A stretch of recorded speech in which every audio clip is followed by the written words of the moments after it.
dit tous mes encouragements à Olivia Gamato, épouse Lanson Echeli. Merci à Patrice Gamato, toutes nos pensées. Et puis, on a également Ange Tetekwe, qui dit force à toi, Olivia, Ayele et Koué également, qui dit félicitations, merci à la réalisation, félicitations à toi, Olivia. On a également Ignonam Ayawavi, Korsi, qui dit félicitations et force à toi, Olivia. Félicitations également pour Antoine Dovi, Jackie Azuma. C'est bien toujours de mettre des félicitations sur ce qu'on fait, puisque déjà on vous entend parler, c'est intéressant et on apprend beaucoup de choses. Alors Jackie Azuma qui dit bravo, bravo Nagan Olivia. Voilà, de ce côté, on a de ce côté Latekwen Kounou Lanson Pekui qui dit félicitations et force à toi. Abra Aklou, je suis fier de toi, Olivia. Voilà, beaucoup de fierté. Et je crois également qu'on a reçu le message de Ayele Ekwe. Bravo.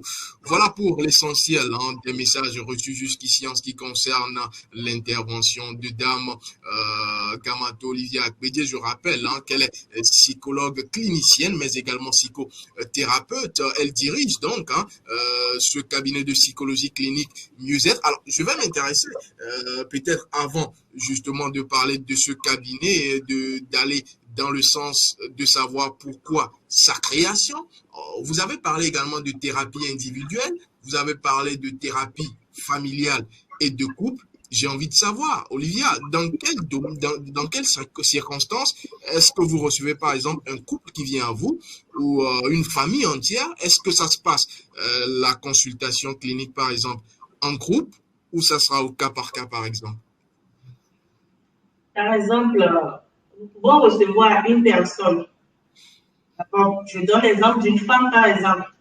Elle vient, elle avec son problème, et lorsque nous nous rendons compte que cela touche également son mari, par exemple, et leur enfant unique, par exemple, après l'entretien clinique, si nous nous rendons compte que le travail ne pourra pas se faire uniquement à l'endroit de cette dame seule, nous invitons les autres membres concernés pour faire une thérapie familiale et toucher le nœud du problème et essayer d'aider ces 3 personnes à résoudre, à faire face à leurs difficultés et à les surmonter ensemble.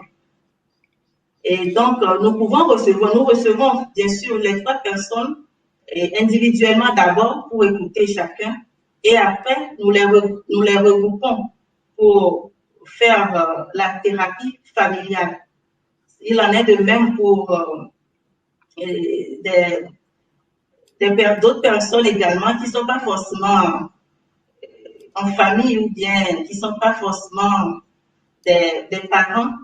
Et par exemple, s'il s'agit dans le cadre professionnel, un employé peut venir nous exposer ses difficultés. Et si nous voyons que les difficultés ont également lien ou bien proviennent également de sa relation avec son supérieur, par exemple, et pour le bien de toute l'entreprise, pour le bien de chacun, nous pouvons inviter également le responsable pour lui faire part des souffrances de son employé, des souffrances qui peuvent porter préjudice également à son entreprise. Et donc, nous l'invitons à collaborer à la prise en charge pour la guérison de l'employé. Et cela va dans l'intérêt également de son entreprise. Et donc, c'est là que nous pouvons parler également de thérapie de groupe. Et ça peut être constitué de 2 ou plusieurs personnes en parlant de thérapie de groupe. Voilà, je crois que c'est donc clair. Alors, vous avez également dans votre propos liminaire parlé de relaxation. J'ai envie de savoir quelle est justement l'utilité, dans quel cas est-ce qu'il faut aller à la relaxation et aujourd'hui, comment justement se relaxer. La relaxation est une méthode que nous utilisons en psychothérapie. Elle permet d'atténuer tension corporelle et d'apaiser l'esprit.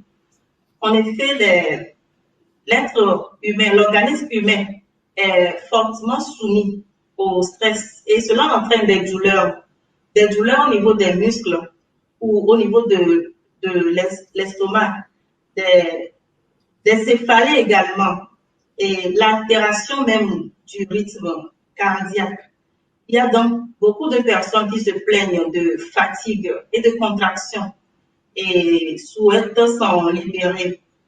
Et donc, la relaxation permet de détendre les muscles et de calmer les insomnies, l'anxiété, le stress ou la dépression.